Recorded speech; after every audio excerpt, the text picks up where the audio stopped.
విశ్వానికి సవాలుగా విసిరిన శ్రీ బ్రహ్మంగారి కాలజ్ఞానం. ఇది రేపటి విశ్వం కోసం అన్నమాట నేను మాట్లాడుతున్నది.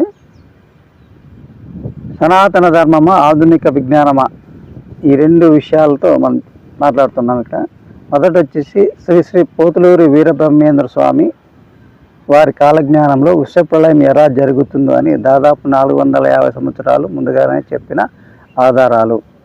ఆయన ఏం చెప్పాడు ఒకసారి విందాం.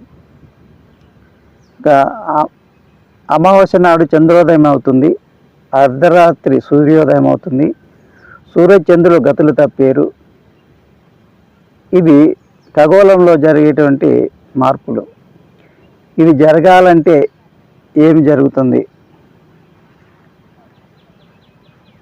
ఇంకా 2000 సంవత్సరంలో యుగాంతం అంటూ ప్రపంచవ్యాప్తంగా ప్రింట్ అండ్ ఎలక్ట్రానిక్ మీడియా మాట్లాడారు ఎన్నో విషయాలు. అందులో సినిమాలు వచ్చాయి. ఇందులో విశ్వప్రళయము యుగాంతానికి తేడా ఉంది. విశ్వప్రళయం అంటే మొత్తం విశ్వం అంతా జీవ జంతు వినాశనం జరగడమే విశ్వప్రళయం. యుగాంతం అంటే హిందూ ధర్మ ప్రకారము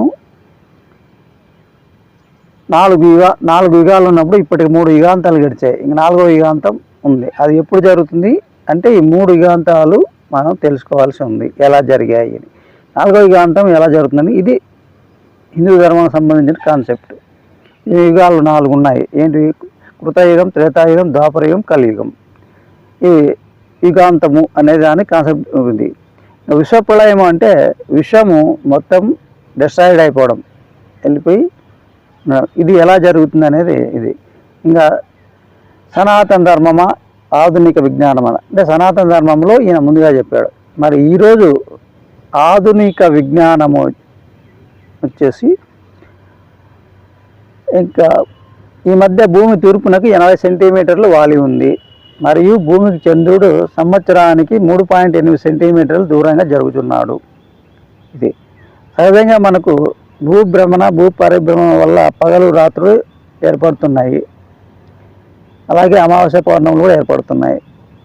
పైన తెలిపిన ఆధారాలతో భూభ్రమణ, భూపరిభ్రమణ విషయాలలో ఎలాంటి మార్పులు జరిగితే శ్రీ బ్రహ్మంగారు చెప్పిన కాలజ్ఞానంలో చెప్పిన విషయాలు ఎలా జరుగుతాయో అని ఖగోళ శాస్త్రవేత్తలు, సామాన్య మేధావులు నుంచి విశ్వ మేధావుల వరకు ఎవరైనా వివరించి తెలపగలరా?